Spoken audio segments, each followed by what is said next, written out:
Okay, everyone, I'm joined today by Jamie Harding. Hello, Jamie. Hey there, how's it going? Hey, so Jamie is a cinematographer, and would you mind telling everyone a little bit about yourself? Yeah, no worries. I'm a cinematographer based in the UK. I'm mainly shooting promos and branded content, that kind of thing, with some narrative on the side. And I'd say about 95% of my work is on 16mm or Super 8. Oh yeah, cool. Yeah, I mean that's actually how we met is Yes, through Instagram, the Super 16. Uh, I don't know some kind of like I think it was a hashtag or I don't know. It was something like that. Some kind of sounds like about right. I meet most people on Instagram now, to be honest. yeah, everyone that shoots on Super 16 or Super 8 always puts the hashtag Super 16. And I think it's pretty easy to find just about everybody who owns an RESR2 Yeah, on Instagram. It's a very tight knit, it's a very small community yeah, and worldwide. they get passed around, and the grail will get passed at one time to another person, which is a day that I look forward to. Before we go into talking about filmmaking, especially with Super 16, is I know that a lot of people listening to this are used to shooting digital, probably like DSLRs, that kind of stuff. Yeah, So Super 16, it's a little bit of a different beast. I wouldn't say that the actual process of shooting is a whole lot different. There's technical differences, but really when it comes down to it, you expose the scene properly and you shoot it. But there are some differences and different terminology, I would say is one of the biggest things. So I'm just going to do a very quick rundown of what Super 16 is, how it's how it's different than regular 16 and 35 and all that kind of stuff. yeah, yeah. So yeah, so most movies are shot on most movies before like 2011 when the Alexa became really big and movies started going digital. Although it's still like 50-50. A lot of movies coming out this year are shot on film, but most like big movies that have standard budgets of like over $1 million are shot on 35 millimeter film. So 16 millimeter film is like a little bit less than half that size. But some movies that have been shot on 16 millimeter have been like Kevin Smith's Clerks, Richard Linklater's Slacker, Metropolitan, Christopher Nolan's Following. A lot of like indie stuff is shot 16 millimeter. Beast of the Southern Wild was also shot 16, well, Super 16, and so with 35 millimeter, if we ever talk about that, you basically there's like three different categories. There's 4 perf, 3 perf, and 2 perf because you determine its size by how many perforations. So for a full open gate, it's 4 perforations big, and then at 2 perf is kind of like a movie like The Good, the Bad, and the Ugly, or Good Time, where it's like a fake widescreen, but it's also grainier. It looks almost like a widescreen version of 16 millimeter. But we'll be talking about 16, and the difference between Super 16 and 16 is that Super 16 is a wider screen because it uses that part of the film where the audio track used to go on. The good thing about modern technology is that you no longer need to blow up Super 16 to 35 in order to show it, because that was a thing back in the 90s with these movies. With Metropolitan, I don't know if you've seen it, No, I haven't. but they had to blow it up to 35 in order to show it because it was Super 16. And Super 16 uses that space where the audio track is. Yeah, So you couldn't actually present it with audio unless you blew it up to 35, and that's pretty costly. But with Premiere Pro and with all that kind of stuff, you just do a 4K scan of it, and all that's done digitally, which is good. It's made it easier to shoot Super 16. oh yeah. So Yeah, it's very easy now. I love how fast and easy it is, and then it all just comes over cloud.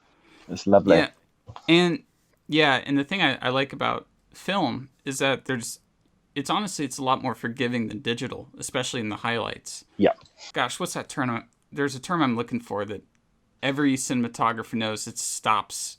It's like Oh, how many dynamic range. dynamic range? Yeah, Yep. the dynamic range of film basically beats out any digital camera out there.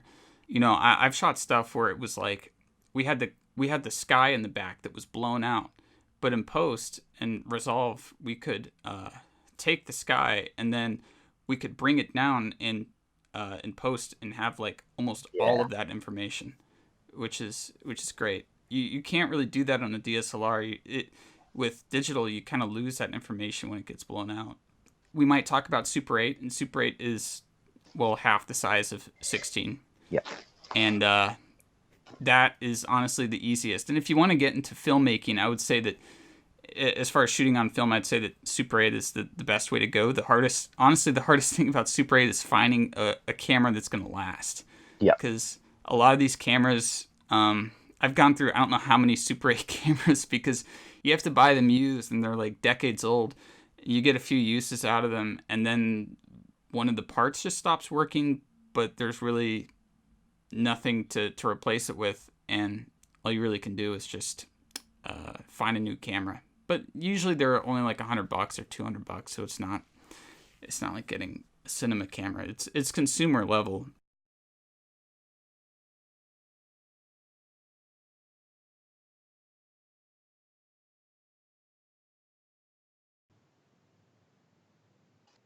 Jamie, you started off shooting digital, right? Yeah. And I mean, I still do, but very rarely. So what kind of cameras were you working with before you switched? I started out with a 600D, a Canon DSLR, a really long time ago, and then I ended up getting a Blackmagic Pocket and a C100. And I've never ever really been very happy Mm-hmm. with anything that I've shot on any of them. The C100 I preferred because I think it was Yeah. just the Super 35 field of view more than anything, and the chip size in comparison to the Blackmagic. But um, I think the issue mainly for me was a mixture of having low end digital cameras that have, even though the Blackmagic's got 10-bit and the Canon's got 8-bit internally, was still not having amazing lenses kind of paired with them at the same time, kind of made them Mm-hmm. doubly disappointing in the results. Um, and which is why I kind of have a rule now that it has to be on film or an Alexa, or I have to do a Sean Baker and we have to basically go, we can use a phone if it fits the story, or we can shoot it on VHS if it makes sense, but it needs to be purposeful. But everything kind of in between for me doesn't have anything with purpose, if that makes sense. Yeah, that makes sense. It's kind of like this rise of the prosumer Yeah, cameras that yeah, it makes these cameras, they make it easy to get into filmmaking. They do, because they're affordable. But the problem with them is that once you get to a certain point, you really start to notice what they lack. You really start to want more out of them that you really can't get out of them, that you can only get with higher end cameras or film. yeah, 100%. And I think it's a double-edged sword because like the democratization of like digital filmmaking is amazing for people that won't ever get their hands on certain storage devices, but I think a result of it has diluted the craft very slightly, Hmm. I which would say is more than slightly. yeah, you're wading through puddles of crap really online, which makes it harder for people who do have a really good story to tell. I It's like, do you know the Echo Park Film Centre at all? Mm-mm. They basically allow they I think it's the Echo Park Film Centre. It's in LA, and they essentially help people that wouldn't be able to shoot on film, and tell their story. And they get donations of Super 16 cameras and stuff, and I think they do 35 now and things like that. But it's a way of paying for it in a very cheap way, or they'll sponsor you, that kind of thing, which hopefully means that the craft still lives. Because when I shoot digital, I just treat it as a film stock. We don't change Mm-hmm. the ISO unless there's a reason. Like I did a promo a few years ago that was all darkness with just fire in it. So because of how the digital camera worked, we shot with a higher ISO because it gives you a better dynamic range for those situations, because there's more highlight detail. Um, but I've kind of lost my train of thought. But I definitely, yeah, I think it's a double-edged sword, which kind of worries me and excites me as well, because I do some work for a university as well. I think the hardest thing is, without having access to things like 16mm or higher-end digital cameras with better highlight roll-off, explaining like the difference between a HD DSLR, or why Super 8 is great, because the highlight roll off is still insane on such a tiny film gate. Yeah, it is. I mean, I noticed that when I have like I shoot a lot of my home video stuff on Super 8, just because I'm a hipster, I guess. And but no, but it honestly it looks so much better than even higher end cameras that I've shot with. It's you could say that it's got a 480p, I guess, standard resolution, but you can't really compare film stocks to their digital resolutions, because it's something that's organic versus something that's digital. And maybe the detail in Super 8 isn't great, but the way it picks up light is, and the way that it picks up colors, especially, that's the thing with film for me, is that it's so much easier to work with colors in post on when I shoot on film Yeah. than when I shoot digital. Oh, 100%. So, I mean, just on that very quickly, I generally only use one colorist now, and what we bring it in, and we only really use printer lights, just Mm-hmm. RGB and contrast, and that's Yeah. pretty much all we do, because most of it's baked into the negative already, and the work's done on the day, which is great. And like, when people start to understand that, and that translates to digital work, I think their digital work starts to kind of shine a lot more. Actually, that made making my feature film, uh, doing the coloring process, a lot easier for myself. I mean, for a feature film, anything is going to take you a long time to do, but it didn't take me as long, because most of the work was just contrast. And it wasn't even because of the film, it was because of the scan machine, and they do a flat pass on it. So you just kind of have to bring the contrast up Yeah.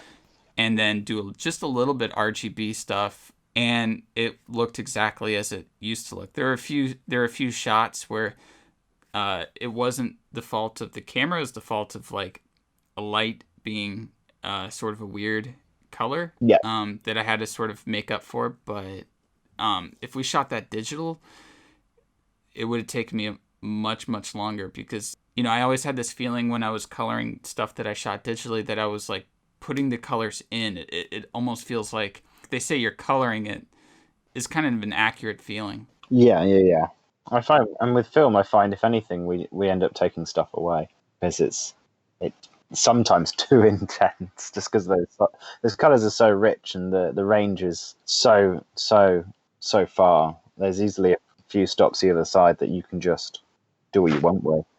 Especially 50D. Oh yeah, yeah. I have a love-hate relationship with 50D. I think it's too clean, but that's just me. That's why I loved Call Me by Your Name, because they chose to shoot at 35mm with 500T across the whole board, so you could kind of feel the grain. And Phantom Thread, they shot 500T, and then they pushed everything to stop in post, and then they blew it up to 70 millimeter to bring all the grain out. Oh yeah, that's what you want. Yeah. So I guess we got to go over that that term for anyone Yeah, pushing and pulling. Jamie, if you wanna take the reins on this. yeah, definitely. So pushing and pulling is essentially a chemical process of, in its bare essence, if you're pushing film, if you've shot 500T and you're pushing it one stop, you're leaving it in the bath for longer, when you're developing it. And what that allows it to do is it develops it for longer, and it pulls out more information that's on the negative. So if you shot something in a nighttime scene or something, and your light meter's reading T4, but your lens is only 5.6, you could push the stock by one stop to give you what is considered a accurate exposure. and then pulling is the opposite way. So if it's a really sunny day and you've made a really bad decision to only have high sensitivity film outside and you've forgotten to bring your NDs to bring it back down, if outside is like a huge, like off the scale on your meter, you can choose to bring it back down to the exposure that is, again, considered a correct exposure. Yeah, and with pushing, I think that pushing is a lot more common. Yes, I think I've Yeah, only ever nearly pulled once, just because, I mean, I don't like to push or pull at all. I don't like what it really does to things. I like to do it on the neg, if that makes sense.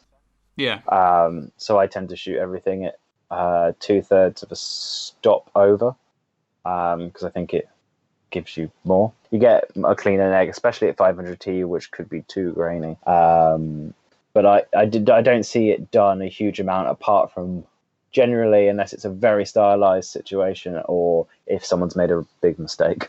yeah. You can notice in films, especially older films, it's not like, oh, this one shot in the scene doesn't work, so we're gonna push this. It's like, but if you have that one shot in the scene that's pushed, you gotta like push everything else, or Yeah, yeah, else yeah. it is gonna stand out. What is it super expensive in the US? Because it's incredibly expensive in the UK to push and pull. Really? Oh, No, it's not. It's not that expensive. because they have to. I mean, we didn't do it for the project that we originally wanted to do it for, because they told us that it would essentially cost 2 rolls of film in price, Oh wow, just to push 2 rolls of film. that is crazy. No, I think in the States I paid maybe an extra 5 cents per foot. Oh, okay, yeah. So they have Yeah, to set up a brand new separate bath and stuff here. Well, with Kodak, that is. It might be different with other labs, but yeah. No, it was more expensive, but it wasn't as expensive as that. It was just slightly more expensive. It was maybe I paid an extra $50 or something. fair enough. That's fair enough. Let's talk about your projects. How did you get started? Like, what were the first projects that you were working on, and kind of where did that lead? As in on film? Well, let's start with digital. You can kind of Yeah. just give like a very quick rundown, and then get to the stuff that you really want to talk about. Yeah, I'll do it real quick. So, I mean, the short story is I went to uni to do English literature and philosophy and failed miserably and jumped course to a creative course. I just went and asked if I could join the course, and they said, yeah, whatever. Because that's how easy it is in the UK. So I did that course, and I met loads of people that are still huge collaborators. Like, I live with one of them. He's one of the directors that I've done most of the promos with. We were on DV at that point still, and DSLRs came in my third year of uni, and we jumped across onto a Sony F3 with CP2 Zeiss lenses on PL, which was, at the time, that was incredible. It was still 8-bit, and I was generally shooting short films, kind of really bad short films that luckily the internet's kind of forgotten. And then I know that feel. I've got one music video that I refuse to tell people about because I'm so embarrassed by it, and I won't tell you either. But it does exist online, and it doesn't have my name on it, I don't think. Isn't that always great? It's like you make these terrible things. And see, the good thing about my short films that were terrible is that somebody else uploaded them Yeah. to their own personal Vimeo, Oh, yes. and it doesn't have my name on it, so it is gone. That's great. That's what you want. Straight out of uni, I shot loads of corporate. I shot loads of really rubbish music videos and stuff. And I kind of did that for about 2.5 years. And then about two years ago, I bought a Bolex.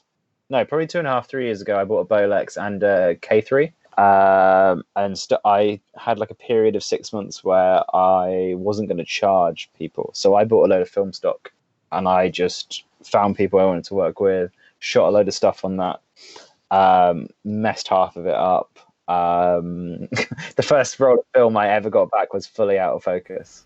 But when you don't charge, it's not. Yeah, it's fine. It's fine.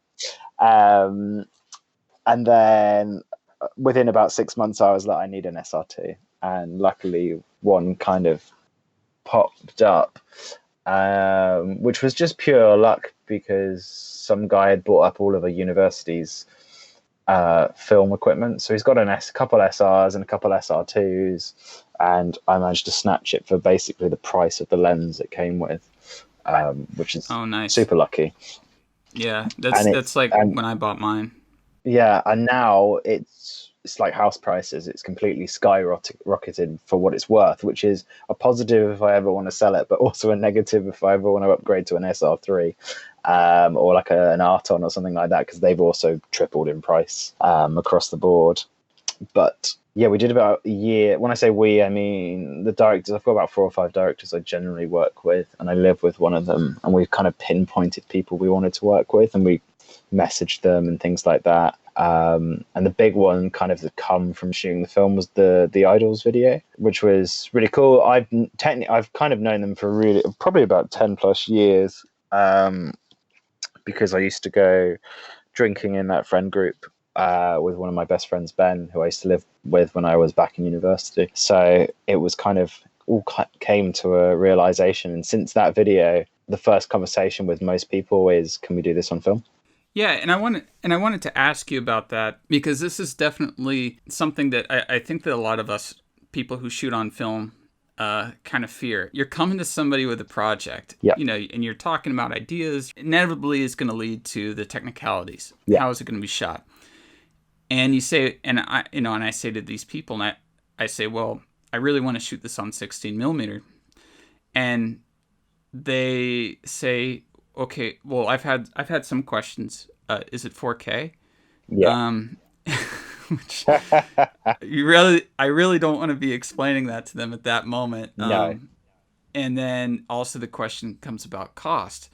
Have you had to go into these meetings with people and explain to them how the cost actually you're getting a better product for it, or do most people that you work with already want to shoot that way? I think it's probably 80% people want to do it anyway, and that's why we're having a conversation.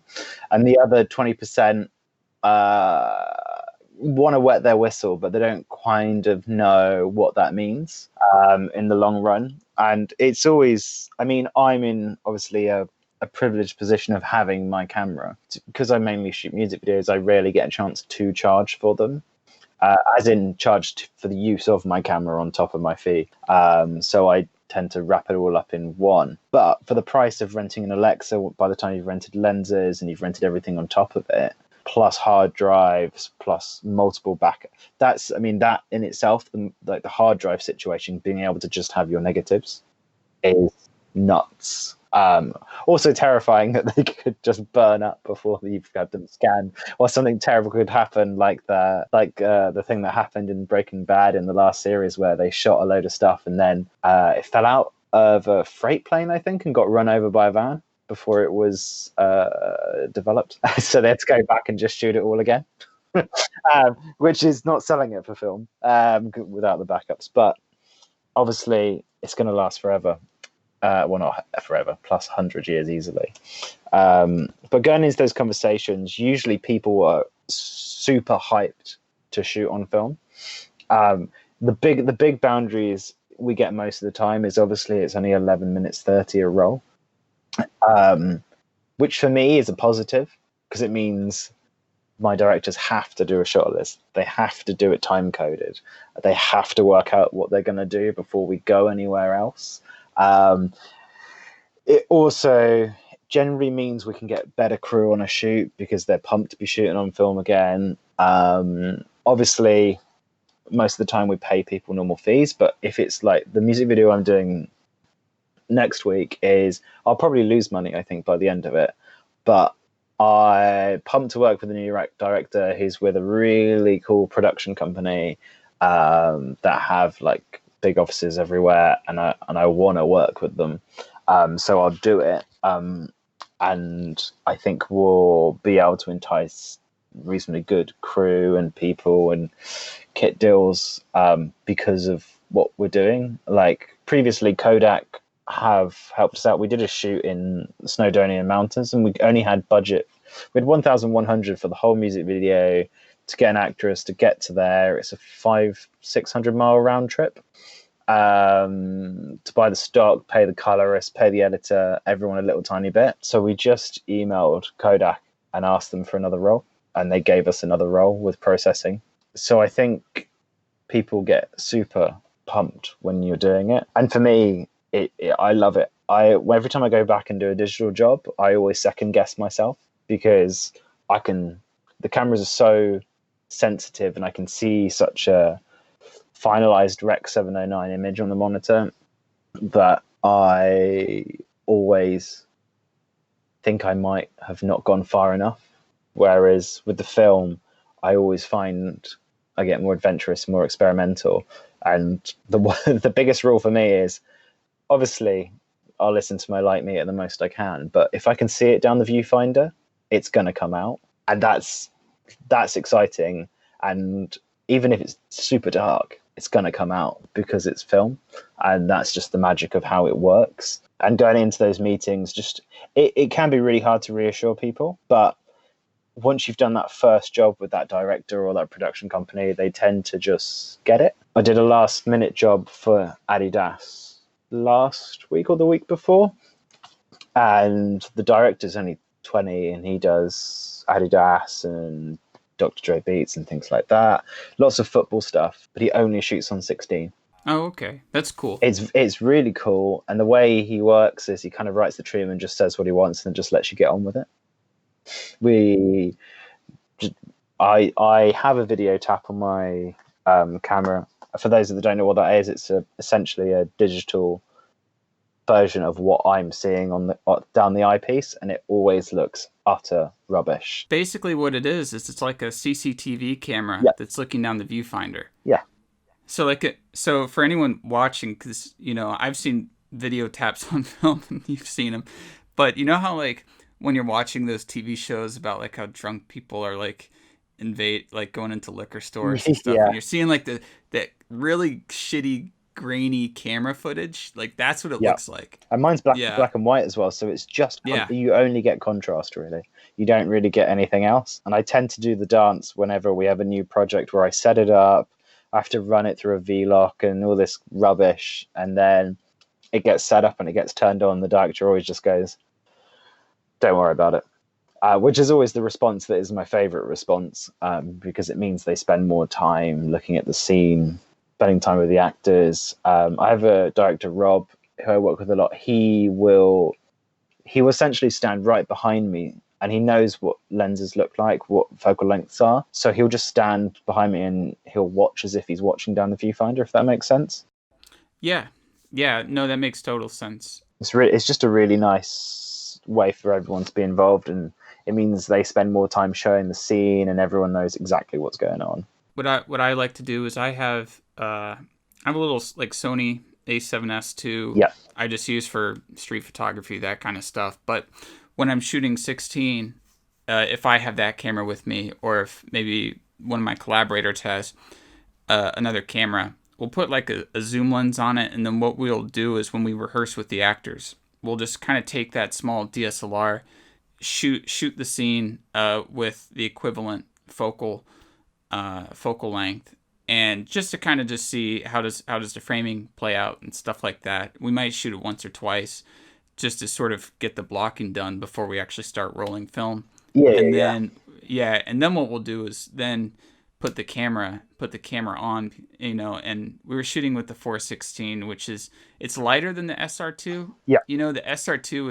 is an absolute pain on the shoulders. Yeah, it is. I do not advise anyone to do any kind of like hand or handheld work with the SR2, but it's still heavy. It's still like 7 kilos, but we'll do a rehearsal with the camera, and then after that, I kind of like it that I have to step back and I'm not looking through a viewfinder. We didn't use monitors at all in my film. Nice. And we set it up the first day, but it was kind of like what you said. It was kind of like you set it up, it looks crappy, and then I just say, okay, I'll just stand by the camera. I'll just walk with the camera Yeah, and look at the scene. You feel a lot more creatively open when you do that, definitely. and it feels more like a film set too, instead of just like watching television and saying that you like this take or not. Yeah, and I think it gives a bit more power back to whoever's lensing it and lighting it, and because that's what I always find is when I do a digital job, quite often it doesn't look how I intended to look after the coloring, whereas on film, I get to kind of bake in what we talked about in pre, which is exactly what I want. I don't want some exec coming along and changing the whole look of the whole thing afterwards, which you can do with digital easily. Let's talk about how a music video is made, just what the process is like. Yeah, so I think it's incredibly varied. For example, the one I'm doing next week has been in the works since November, just going back and forward for ages. But that's a terrible example of of how it usually works. I'd say a lot of the time, most music videos we get in, we win the bid or we get asked to do it, and then it's usually on average a week to 2 weeks prep, which will involve just the basics of recceing, talking through with the director exactly what they want. If the band's involved, which to be honest, probably 25% of the time they're not. They don't really care. We've done a few where they just turn up, play some instruments, or sit somewhere where we tell them to do, and then they leave. Sometimes it's because they don't care, and the other times it's because they trust you. Like with idols, they really Joe is idols really the lead, and his main things that he didn't want to be in the music video. He didn't want to have Union Jacks because or like St. George's Red Cross flags because of it's too close to kind of right wing fascism at the moment, and kind of it's a very thin line between working class and moving across into anti-immigration. So that was pretty much the only input. We sent them the edit once we'd done it, and they were like, "Yeah, this is great. Let's put it out." And we were like, "Whoa, whoa, we need to still color it. It needs to get colored." But I mean, some people, even when you get rushes back, I don't know how you feel. Like even when I get log rushes back, I'm still instantly pumped. I'm like, these look great straight off the scanner. Sometimes you feel like you don't need to do anything. You're like, man, this looks good already. Yeah, But then you're you edit it, and then you're going through and you're like, well, I'll color this a little bit, and you're like, holy shit, this looks so good. Okay, now I got to do this to to all of it. yeah, But it's never at a point where you're like, maybe I've had some shots where I overexposed, but on all shots where I exposed correctly, which is about 99% of my shots, they all look great just from when I get them back, and I never feel I never feel like, oh, this don't look good. I and yeah. you know, and I usually share the whole all the scans with any artist that I work with when I shoot on film, and it pumps them up too. Yeah, yeah, It kind yeah. of There's nothing better than getting your scans back. I chuck it into VLC usually. I grab a load of screenshots, and then I really simply just grade it on my phone in VSCO, and then I send it out from there. And that's usually a ballpark of where it needs to be. And everyone's pumped on the day. But yeah, going back to prep, like we'll do a recce, which is great, and then that is a technical side. But what we've talked about already, what the film should look like, starts the kind of battle conversation between what film stock we're going to use. A lot of the time, directors that are less experienced will just be like, let's get 500T, which for those that don't know is 500 ISO, and it's tungsten white balanced already, because obviously it's the highest one that's there. It's based on 800 ASA technology, so it feels like you get more than 500 from it. But I love a 200T, and I think it's always nice to push lower. And obviously, you've used loads of 50D, and that there's a time and a place for that, like a cleaner time. There's no reason not to use 500 outside, but if you're in a super bright location, The issue with, say, my camera, which has a terrible, terrible viewfinder, is as soon as you put in a couple NDs, you can't see anything. That's SRs, honestly. Yeah. Because when I rented the 416, man, the viewfinder on that, it's really hard to go back to the SR once you start playing with the 416. Because But yeah, actually, the reason why I use 50D in my movie is we're shooting outside in the middle of the day in Florida. It's so bright outside. The sun is just intense. But when we went inside, I would use 250D because it's a little less. It looks more like 16 millimeter, and I like the way that it reads colors. And since we were using a lot of natural light coming in from windows, we just had it balanced to the daylight, and then we would have little like practicals that were tungsten, and actually the way the tungsten, like those little tungsten practicals actually read it's a very nice color scheme. When you only have one, when you're only working with like a 5500 Kelvin, which is what daylight is, it's interesting because you can kind of mess around with colors a bit, and it's weird to say that you're limited to 1 Kelvin temperature, and that is a bit freeing, but it really is. Knowing that you can't really change anything in the stock is freeing. Oh yeah. That everything is in the lens and the lights. Yep. Yeah. And it just makes you think that little bit extra most of the time. And I find most of the time that helps most directors I work with come around to shooting a more natural look. Because if you can utilize natural light or practicals, then we go for it. I always as well, and which some people I feel would chastise me for, is I always shoot uncorrected with tungsten. I never use a filter to bring it back to daylight, just because the scanning process is so easy for them to just tap it and balance it out on the other side. Yeah, I did that a couple times. It's a lot easier now. Honestly, it's easier to rectify your mistakes now. I like how in film you essentially choose how everything is going to look in pre-production, and you say, okay, we want to shoot say on 200T.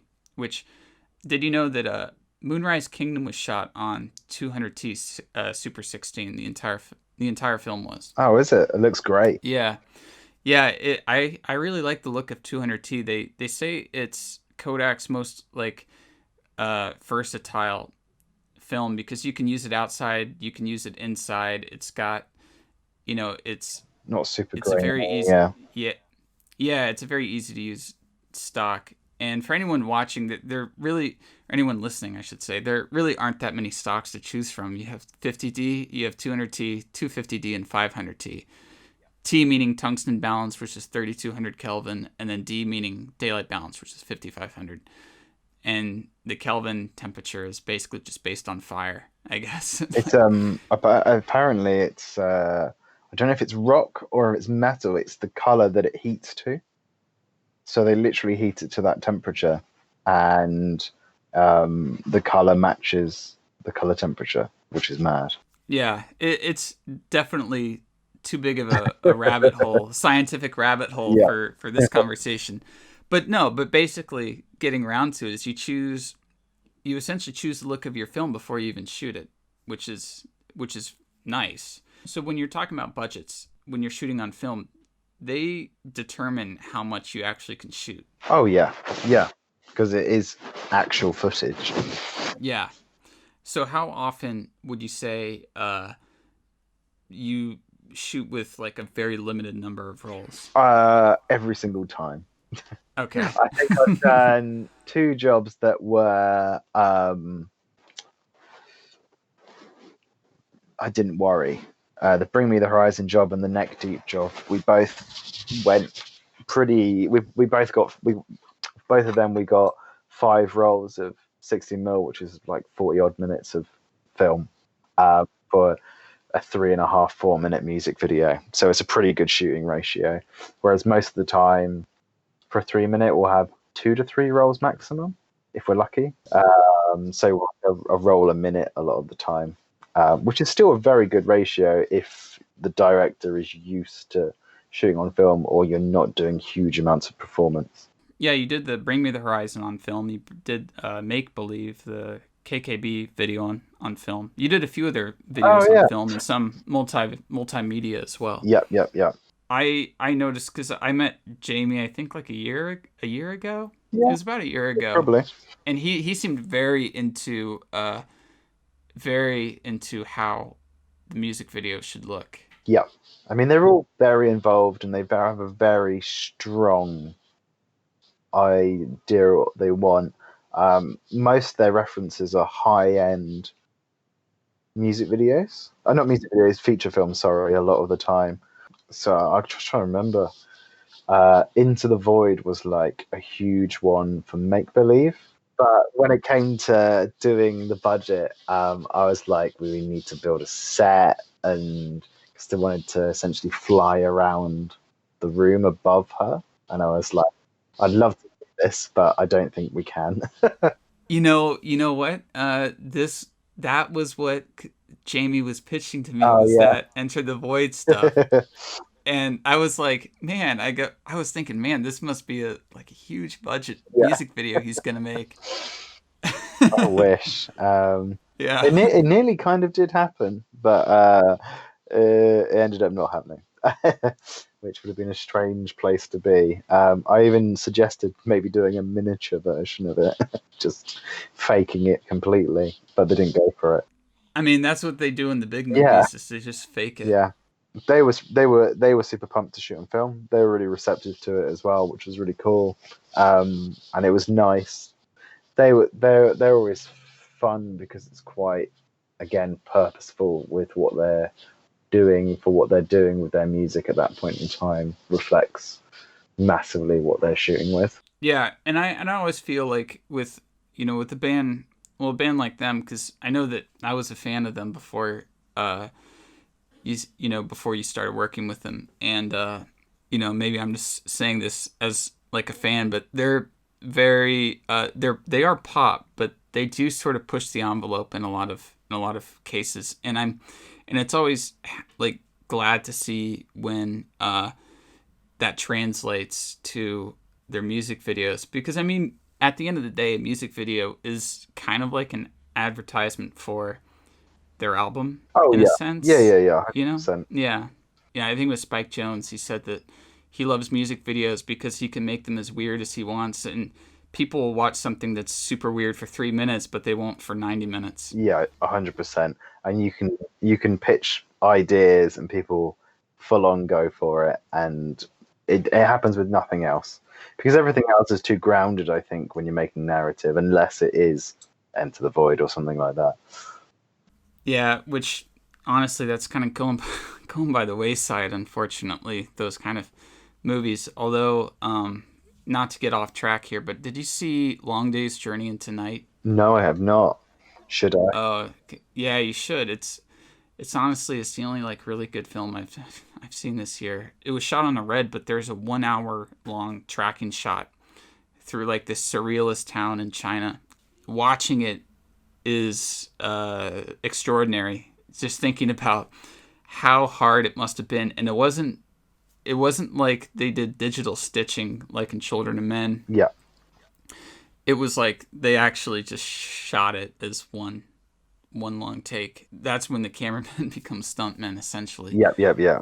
Going back to the music videos, the thing that I really like about music videos is that you can have like this one idea in your head that it's just kind of this weird maybe idea. It's like I just want to like it's something that you just want to try, and in a 3 minute very short format, it's allowable. It's you know and then what I often do is I take what I learn from music videos into other things, into bigger projects. It's very fun. Yeah, definitely. And I like music videos are really nice for getting new crew in because a lot of the time you need to like it's because of the budget you'll need to find someone local. So it's a whole networking experience that I love. I absolutely love. Yeah, and it's just, and the vibe on them is usually pretty fun. And now I've had everyone has bad experiences, but that just kind of goes without saying in this business is there's going to be like amazing experiences and there's going to be experiences that aren't quite as amazing as the others, but if you're getting into this, you have to just sort of be prepared for all of that. Most music videos, even with big artists, have very small budgets, really comparatively. So you do have to think on your feet a lot more than maybe some like commercials and stuff where they kind of throw money at you and just say sell Yeah. and and so how long do you usually get in the edit room to make these? Uh, Usually a couple days, a couple days. But that it depends who it's going to be for. Like the neck deep one, we shot it. We edited with Josh from the band edited with the proxies. He went to London the next day and he watched all the footage on his laptop and made some selects and then pretty much edited it the next day. And then we got the full size files delivered straight to the colorist and we graded. So after it was shot, it was the whole of post was kind of done in about 2 to 3 days, which is nuts. This is the other great thing about film. You go in and say you can only shoot 30-40 minutes of footage. Yeah. Yeah. It's so much easier to find the stuff that you want to use in the final product. Yeah. And on a technical front, it's really it's just so easy to take into like a coloring program because it is just one file, which is mad. Obviously, you can make your sub edits and then make synchronized clips and things like that with the whole thing. But when it comes to actually grading it, all you're doing is relinking to individual roles, which is compared to something that you've shot in digital, you could end up with like 1,000 files opposed to 3, or on a music video, one file is your whole thing, which is absolutely wonderful. It was crazy the first time I got film back and I get my hard drive back and it's just one it was one like QuickTime file Yeah. or something like that, because I think the first time I just did a 1080p scan because I didn't know what I was doing. Yeah.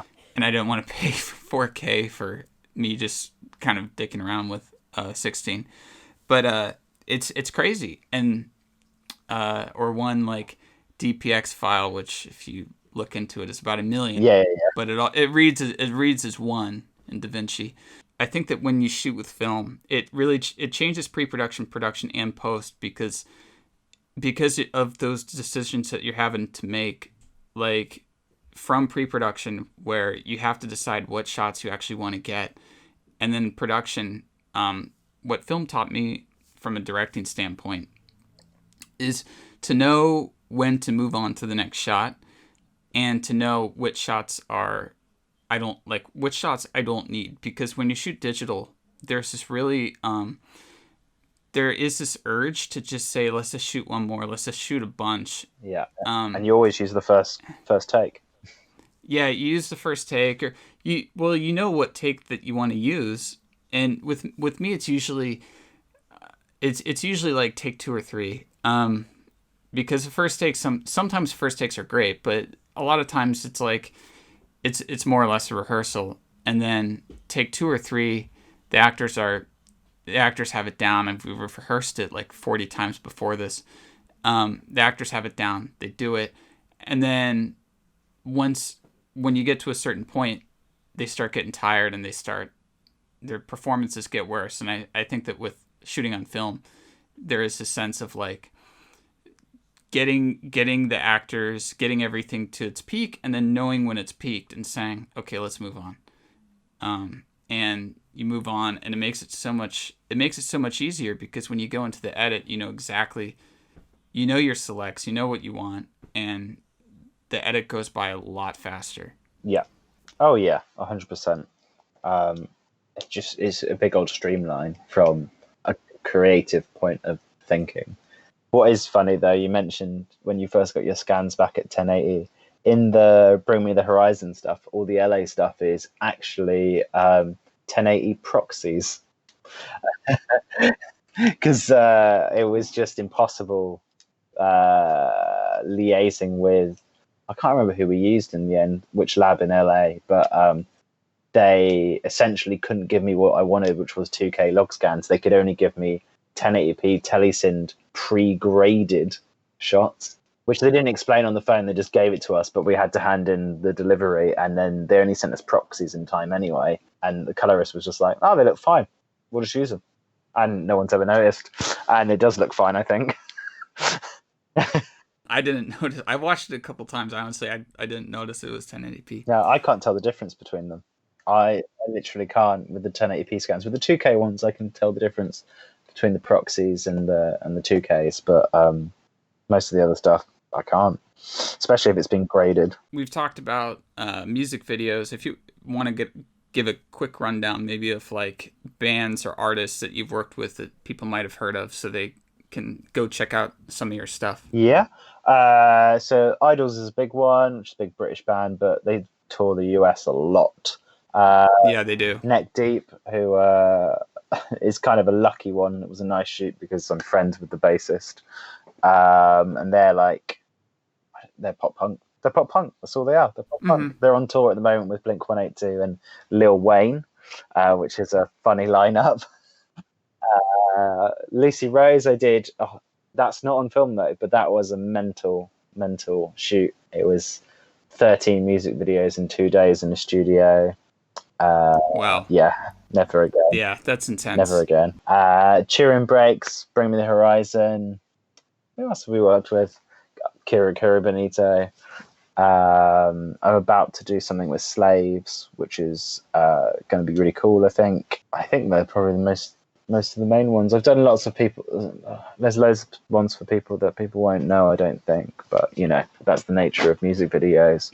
But the Idols and Neck Deep one, I think the Neck Deep one and the Idols one are the ones I'm most proud of, for just essentially self-shooting without a crew and just bashing out afterwards. Oh, we just did one for Status Quo, which is hilarious that we've done that. But that should be out soon. But you don't get to this point without making a whole bunch of, like we were talking about at the beginning of the podcast, making a whole bunch of crappy music videos for unknown people. For anyone listening who maybe wants to get into filmmaking, and this is not just for music videos, this is for any kind of film, is that it's not an overnight success. No, not at all. Not at all. No. I think it's really important to kind of find your voice, and why people should hire you for the way you lend stuff, which I don't think I really found until about a year and a half ago, like properly what I am, because you end up mimicking a lot of what's out there, if that makes sense. I remember listening to an interview with Stuart Winecoft, and he says he just doesn't go on Vimeo anymore. Oh yeah, no, I don't either. Because he just ends up realizing that he gets saturated with ideas that aren't his, which is a very fair point. Yeah, no, it's kind of interesting, and tell me if if you're the same. I almost don't want to watch contemporary filmmakers because I know like how I want things to look. I know how I want stories to be told. But there is this sense of when you watch something and it's really good, especially, you want to mimic it because you're like, man, it really worked here. It should work in my thing. But at that point, you end up souling, you end up like making your own piece like impure, because it's becoming somebody else's. And there is a point of where you can like maybe take inspiration. Yeah. But often with young filmmakers, you don't know your voice, and that's why a lot of stuff on Vimeo also looks very samey. And I don't ever tell people to not mimic, because mimicking people is actually also how you learn. And because I know that I started off, I mimicked like a lot of different directors in my stuff. I was mimicking Linklater, I was mimicking Wes Anderson, I was mimicking. Well, I didn't have the budget to mimic Paul Thomas Anderson, so. Yeah. Yeah. But but when I did that, I would pick things out from their style that I liked, and then I would keep that, and then it was just kind of like one thing from that director's style I would keep, and then I would say the rest of his stuff doesn't really fit my personality, you know. Yeah, 100%. Yeah, And I think you've got to be careful, like what you choose to keep and what not. And I think it's the same thing when you get feedback on a project, especially if it's a personal one or something. You need to just. It's okay to. It is okay to steal things, but not in a direct way. Don't physically steal the scene, but it's all right to. I'm trying to think of a good example, like shooting through filtration or something like that, using a magnifying glass. Like it's been done 100 times, but as long as what you're putting in front of the lens is different, or at least has your voice attached to it, I think that's yeah, and I would say that like in this this art form is actually relatively young, really compared to everything else. It's very young, and it's almost like it's still like we're still kind of figuring it out. Although I think that culturally we're kind of stagnant with it right now, but there is a bit of figuring out going along. So everyone is going to be building off of what came before them. So, and that's normal. It's like you're building off of what people that came before you, you know. And if you want to be a cinematographer, watch just tons of stuff from great cinematographers that you love, whether it's like Deakins or I don't know, Lubeski or Storaro or somebody. For me as a director, I try more to focus on directors, especially my favorite is Bresson, because he was this crotchety old French man who hated actors. You got it, and honestly, you have to respect that. But there is a sense of you are taking from these people, you're building on top of them, but nobody will want to watch your stuff if you don't have a voice of your own. I think that's kind of, but that's the hardest thing, you know. and I think you have to, every single job you do, you have to learn at least one thing from it to take to the next one. Whether that's a negative thing or a positive thing, I think both those things are a positive thing, even if it is a terrible experience. Or Yeah, and learn the negative stuff early, honestly. yeah, yeah, Yeah. and get ready for rejection because it's daily. You have to have tougher skin in this industry, and you have to be willing to make mistakes. Definitely. And you're going to get fired one day on a job, and that's fine. It will happen. It has happened. Yeah. Yeah, it's you know, and it's just what happens, I guess, on a collaborative form, such as this, is that we're talking about how it's a young art form. You have painting, you have even like composing music and everything. You can writing. It was one person in a room. Yeah.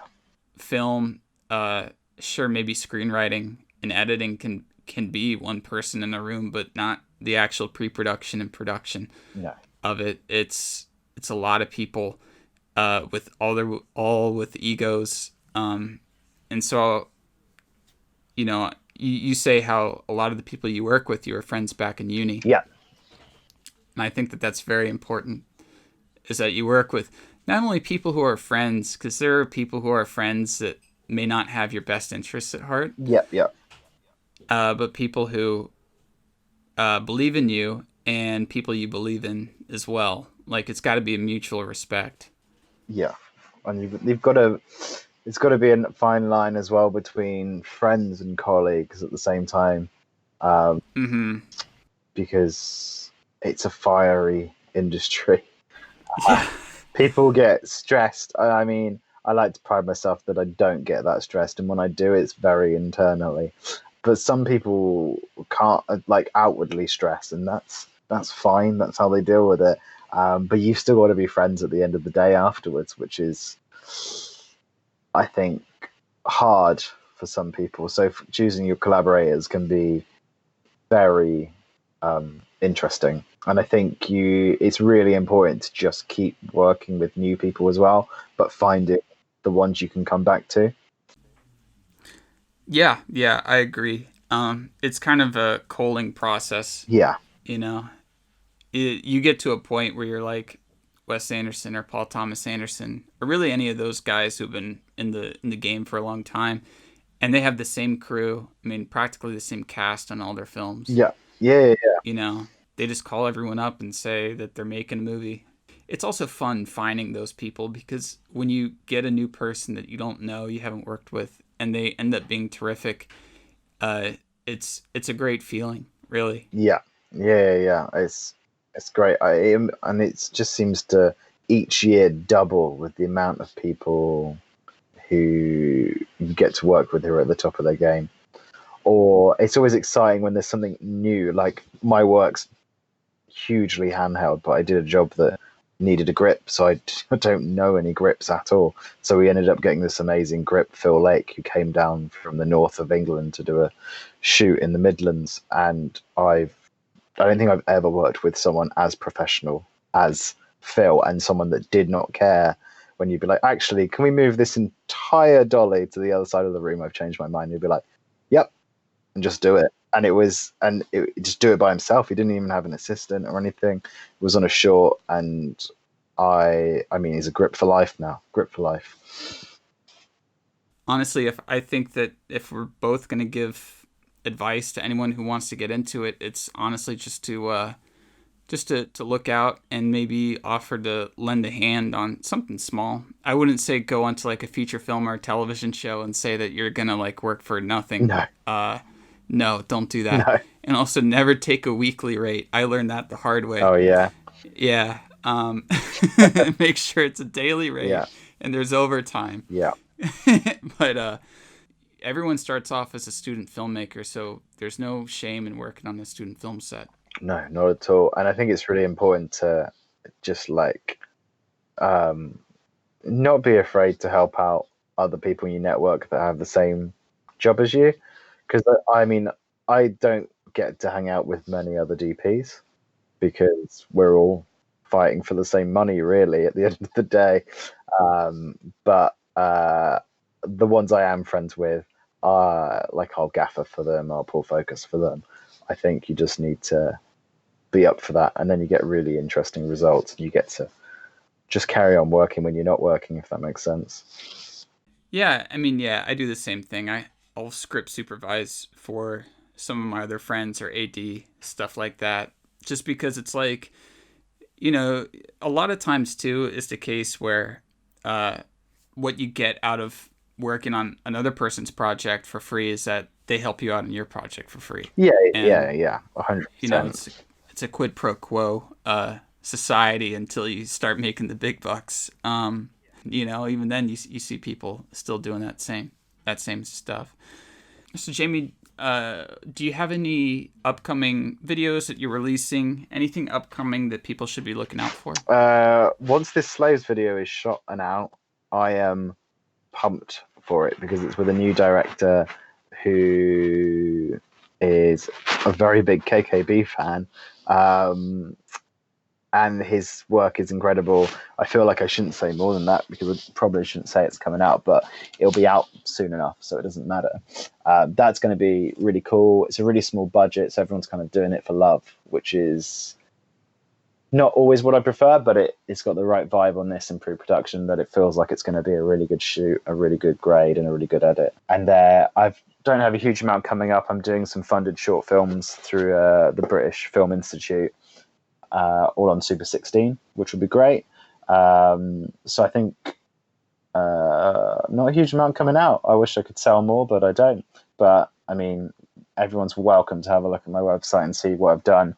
And as I've said to many people before, if there's any questions about Super 16 or like getting in contact with Kodak and things like that, just drop me an email, and I'm more than happy to talk through stuff with people. And I'll link everything in the description, including some of your videos, your website, all that kind of Yeah, stuff. sounds great. Yeah, for anyone to check out. Hey, thanks, Jamie, for coming on. No worries. Thanks for having me.